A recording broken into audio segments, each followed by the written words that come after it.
Hunger on a diet. So a lot of you are going to be dieting, not all of you, but a lot of you are going to be dieting. And I think there's a few important things you need to know. First of all, hunger is inevitable.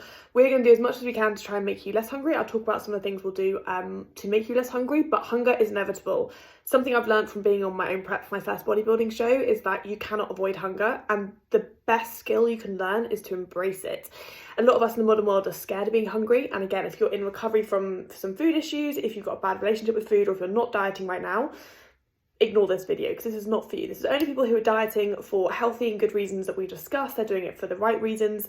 If you're one of those people, then hunger is going to be inevitable. You're going to get hungry.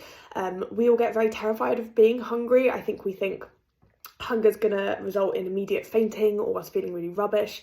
In reality, hunger is going to come and go. Our body wants to keep us alive, and it only sees food deprivation as starvation. So it's going to try and make us hungrier so that we eat more, so that we don't starve ourselves. Whereas in reality, a lot of us have weight that we can lose healthily. Now, obviously, I'm pushing past in my first prep to go leaner than is actually healthy for my body. It's only a short-term deprivation, so I'm going to experience more hunger. And the thing I've learned along the way with this is that hunger comes in waves. It comes and goes. A lot of us get hungry and our knee-jerk reaction is to eat, our knee-jerk reaction is to panic. In reality, sit with it. In 20 minutes, go and do something else, go and distract yourself, go and live your life, and I guarantee that hunger will have gone. It will come in waves. There are going to be times where you're really hungry and times where you're less hungry. Everyone's unique, so some of us find that we can not eat breakfast and then maybe eat lunch and dinner, and that works better. Some of us don't want to go to bed hungry, so it might be better then to push your meals later.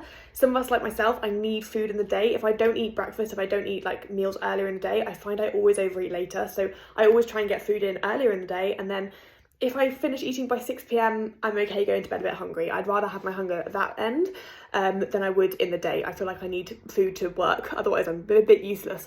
So it's really important to work with your hunger. Ask yourself when you're hungry, what your patterns of food are like. Can you change them around to optimize things? And then the things you can do to improve hunger levels. A lot of water. Get yourself a big bottle, a lot of water. You can't really drink too much water, don't worry about that. Diet drinks, so diet fizzy drinks will fill up your stomach a bit. Things like low calorie jellies, sugar-free sweets, filling your plate with lots of fruit and veg, obviously mostly veg. The more green veg, the more fibre you can get in. Things like chewing slower, eating slower, being more mindful with your food, not having distractions when you're eating, so you're really mindful of when you're eating.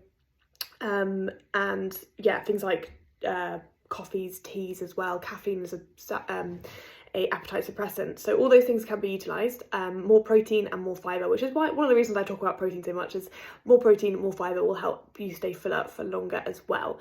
But like I said, you're going to be hungry. Stop being so scared of being hungry. Obviously, if you start to feel faint, if you ever feel like ill, let me know, and then that's a real different thing. But most of you are going to feel a little bit of hunger at some point. You're not going to be hungry 24/7. It will come and go. There are probably going to be days, particularly around your cycle or particular days of the week and month, that you're going to be hungrier, and there are going to be times that you're less hungry.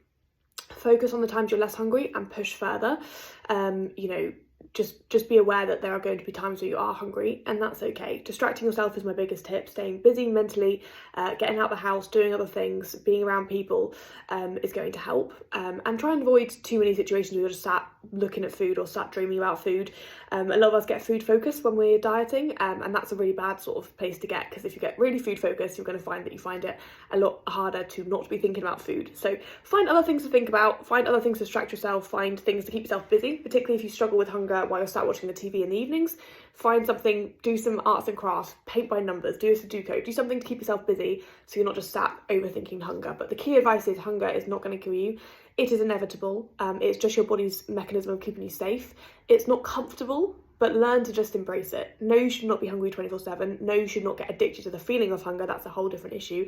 But in a fat loss phase, there is going to be times you're hungry, and you've kind of got to accept that.